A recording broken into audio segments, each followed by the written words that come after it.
A brief history of cupping. Cupping therapy, commonly referred to as cupping, has been around for thousands of years. It developed over time from the original use of hollowed-out animal horns, referred to as the horn method, to treat boils and suck the toxins out of snake bites and skin lesions. Horns slowly evolved into bamboo cups, which were eventually replaced by glass. Therapeutic applications evolved with the refinement of the cup itself, and with the cultures that employed cupping as a healthcare technique. The true origin of cupping still remains uncertain to this day. Some consider the Chinese to be responsible for cupping. However, the earliest pictorial records date back to the ancient Egyptians around 1500 BC. Translations of the hieroglyphics in the Ebers Papyrus, the oldest medical textbook, detail the use of cupping for treating fever, pain, vertigo, menstrual imbalances, weakened appetite, and helping to accelerate the healing crisis. From the Egyptians, cupping was introduced to the ancient Greeks, where Hippocrates, the father of modern medicine and notable cupping advocate, viewed cupping as a remedy for almost every type of disease. In fact, other Greek physicians used the strong suction of cupping to restore spinal alignment by reducing dislocated vertebrae from protruding inward. The earliest recorded use of cupping came from the famous alchemist and herbalist Gi Hong, who popularized the saying, "Acupuncture and cupping, more than half of the ills cured." The Chinese expanded the utilization of cupping to include its use in surgery to divert blood flow from the surgery site.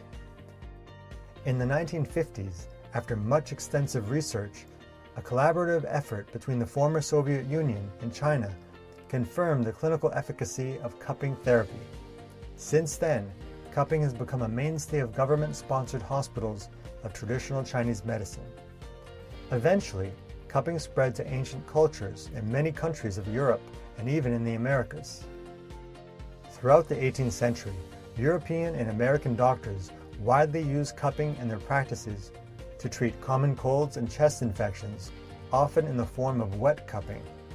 Wet cupping, also known as artificial leeching and hijama in Muslim societies, is where the practitioner makes tiny incisions in the skin to dredge the blood or poisons out.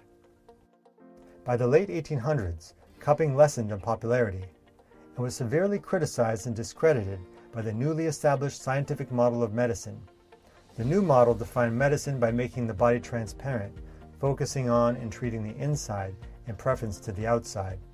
Since cupping was a surface treatment, it was inconsistent with this new medical paradigm, which had shifted away from hands-on manipulative therapies. Decades flew by as cupping therapy gradually became reduced to a mere curiosity of the past, collecting dust on practitioners' shelves.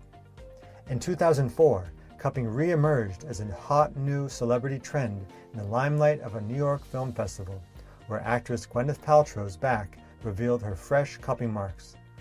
Countless celebrities like Jennifer Aniston, Victoria Beckham, Justin Bieber, and Kim Kardashian followed suit and became fast adopters of this hot new cupping trend. In the 2016 Rio Olympics, swimmer Michael Phelps' multitude of eye-catching purple circles made countless headlines. And no, he was not in a bar fight.